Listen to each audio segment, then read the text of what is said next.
Olá, tudo bem? Vamos iniciar a aula 4 de revisão para a primeira série A e B. Dando continuidade, então, ao nosso capítulo 2, frente A, sobre o assunto propriedades da matéria. Nós vimos em relação às mudanças de estado físico e nós vamos frisar agora a sublimação, em que o sólido ele passa para o estado gasoso e damos o nome, então, de sublimação quando ocorre essa mudança. A sublimação ela pode ser aplicada no processo chamado liofilização. Esse processo ele consiste na eliminação de água usando então a sublimação. A liofilização ela é uma técnica utilizada para a conservação de alimentos, ela é bem importante. Ela ocorre em algumas fases, né? Uma fase primária, assim, seria um preparo prévio do alimento, onde é feita a limpeza, a retirada de pele, casca, ou pode ser cortado em pequenos pedaços. Posteriormente, esse alimento ele é submetido, então, a um congelamento rápido, entre aproximadamente 30 a 40 graus. Então, ele é congelado rapidamente.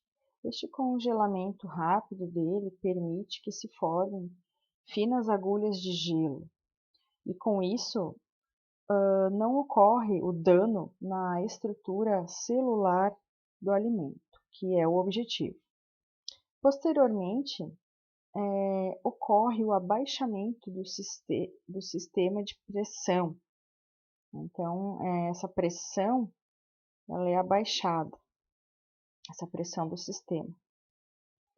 E isso faz com que a água que está ali no estado sólido, ela passe diretamente para o estado de vapor.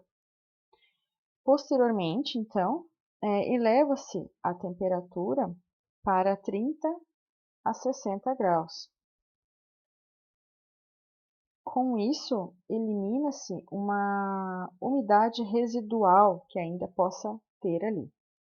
Com esse processo de liofilização, permite então obter um produto seco, né? Um alimento aqui seco, que se ele for devidamente embalado, pode ser conservado por um longo tempo à temperatura ambiente. Em relação àquelas mudanças de estado físico, né, nós temos aqui o ciclo da água, que ele é bem importante, e nós podemos observar aqui que ocorrem várias mudanças de estado físico aqui com a água, né? Nós temos a água na forma líquida, no seu estado líquido, água de rios, mares, oceanos, enfim, e com a energia solar que aquece essa água e também aquece os seres vivos, né?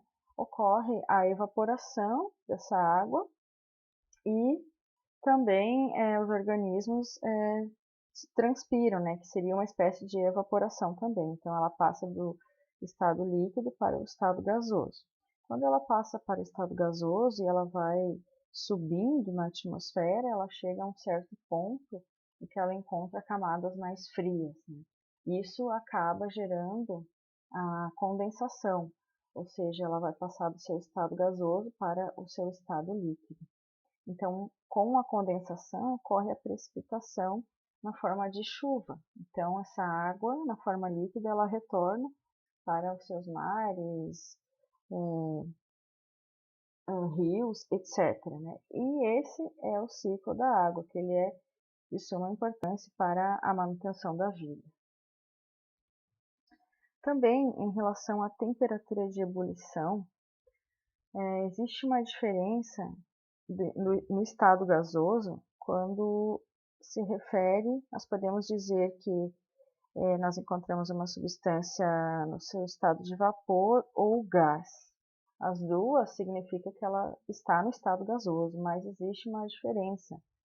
Olhando para um diagrama de fases de uma substância, podemos dizer que é atribuir para a água, por exemplo, existe aqui um eixo que traz a pressão e um eixo que traz a temperatura, né? Então, daqui para cá está aumentando a pressão, daqui para cá está aumentando a temperatura. Então, a uma certa temperatura e a uma certa pressão, essa substância ela vai se encontrar no estado sólido. Posteriormente, a uma certa temperatura, a uma certa pressão, ela vai se encontrar no estado líquido. E também a uma certa temperatura e pressão, ela vai se encontrar num estado gasoso, né, que ele compreende essa parte aqui que está o vapor e essa parte aqui que está o gás. Qual é a diferença? Então, tudo isso aqui é o estado gasoso, na questão de vapor e gás, né? Existe um ponto crítico em que é atribuído uma temperatura crítica a esse ponto, né? A partir dessa temperatura, eu só vou ter uma substância denominada gás. E abaixo dessa temperatura crítica eu vou ter o vapor. O que que isso significa, né? Se eu pegar um ponto aqui a uma mesma temperatura, né? Se eu tiver aqui com o gás, vou pegar um ponto de temperatura aqui no gás.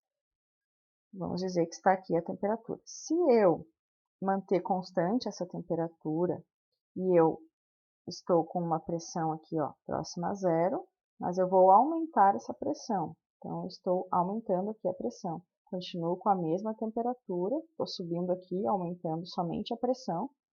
Eu posso aumentar essa pressão a tal ponto que, mesmo assim, essa substância ela jamais vai voltar a ser líquida. Então, essa é a diferença. Quando eu tenho gás, mesmo que eu aumente a pressão, ela não volta a ser líquida. Se eu tivesse o vapor, né, eu tenho aqui uma certa temperatura, vou manter ela constante. Então, eu começo aqui, tá a minha pressão que eu vou aumentar. Eu vou aumentando a pressão, mantendo a temperatura. Quando eu chego num certo ponto de pressão em que o vapor ele volta a ser líquido. Então, a uma mesma temperatura, mesmo que eu aumente a pressão, o gás ele não vai liquefazer, ele não vai voltar a ser líquido, e essa é a diferença entre vapor e gás. Outra propriedade física importante é a densidade, que também tem uma leve diferença entre massa específica.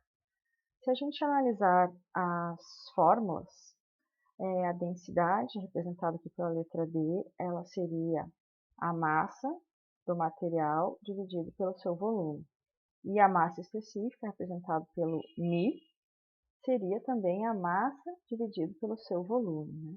Qual seria a diferença, então, entre os dois? Né? Uma leve diferença em que a densidade, ela considera os espaços vazios existentes ali, né? Então, se eu tiver aqui uma substância com as suas partículas, em que tem aqui espaços vazios, ela vai considerar todo esse volume aqui, considerando o espaço vazio. A massa específica não considera para o cálculo.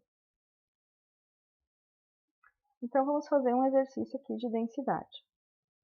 Quando se espreme um limão em água, as sementes ficam imersas, né? Elas ficam dentro, na solução obtida. Mas, adicionando-se açúcar, passam a flutuar na superfície.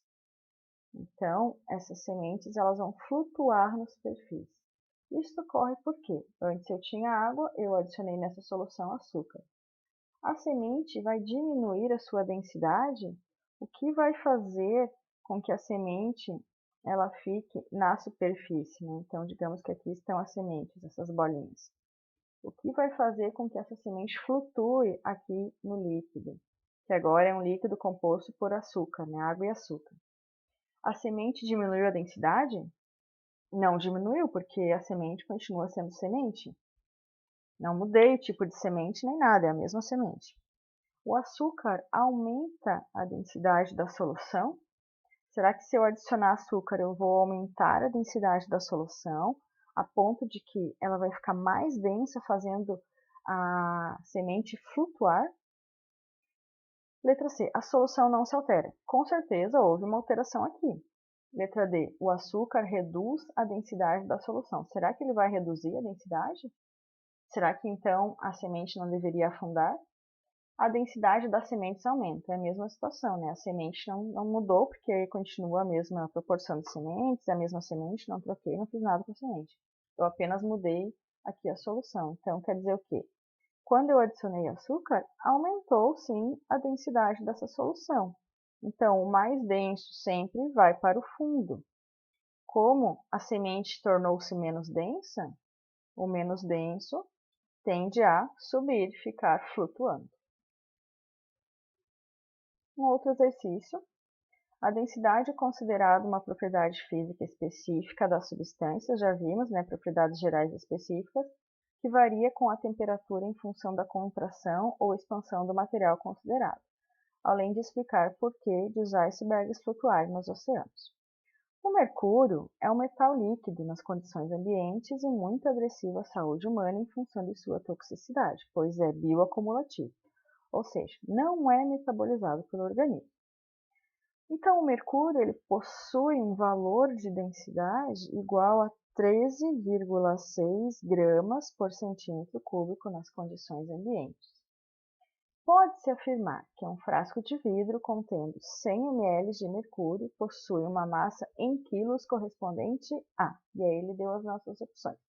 Nós vamos retirar esses dados aqui do texto. Por enquanto, eu tenho os dados de densidade do mercúrio e de volume de mercúrio, né? Um volume igual a 100 ml, ele pede qual é a massa em quilogramas. Então, vamos retirar aqui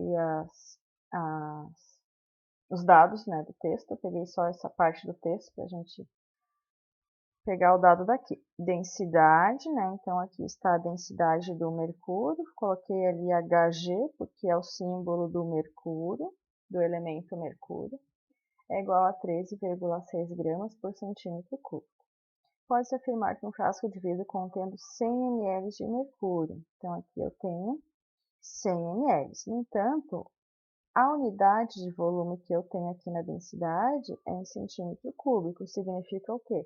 Que eu preciso passar esse volume que está em ml também para centímetro cúbico, porque no cálculo eu preciso igualar as unidades, né? Então, 1 ml corresponde a 1 centímetro cúbico, quer dizer, se eu tenho 100 ml, vai corresponder a 100 centímetros cúbicos. E aí ele pergunta qual é a massa, mas ele quer em quilogramas. Então, quer dizer o quê? Se eu tenho um cálculo com massa em gramas, no final eu preciso converter a quilogramas, né? Então, a fórmula da densidade está aqui e vamos substituir. No lugar da densidade, eu coloco a densidade do mercúrio, 13,6. Massa é o que eu estou procurando, é a minha incógnita. Meu volume, né, meus 100 centímetros cúbicos. Então, vou passar o 100 para lá, 13,6 vezes 100. Me dá uma massa em gramas, né, lembrando que aqui a unidade é gramas por centímetro cúbico, de 1.360 gramas. Então, eu vou converter para quilos, resultou no meu valor de 1,36 quilos, pois 1 quilograma é igual a 1.000 gramas. Então, se eu tenho 1.360 gramas, vou ter 1,36 gramas. Em relação, então, aqui para finalizar, né, aos tipos de transformações da matéria. Nós temos as transformações físicas e as transformações químicas, né? E aí, qual é a diferença dessas transformações? Eu vou ter uma transformação física quando não geram novas substâncias nessa transformação. Então, não ocorre a alteração na composição da matéria, né? Então, não há alteração na composição da matéria. Já uma transformação química, ela gera, sim, novas substâncias. Ela promove, então, a alteração na composição da matéria, né? Então, essa foi a nossa aula 4. Até a próxima aula.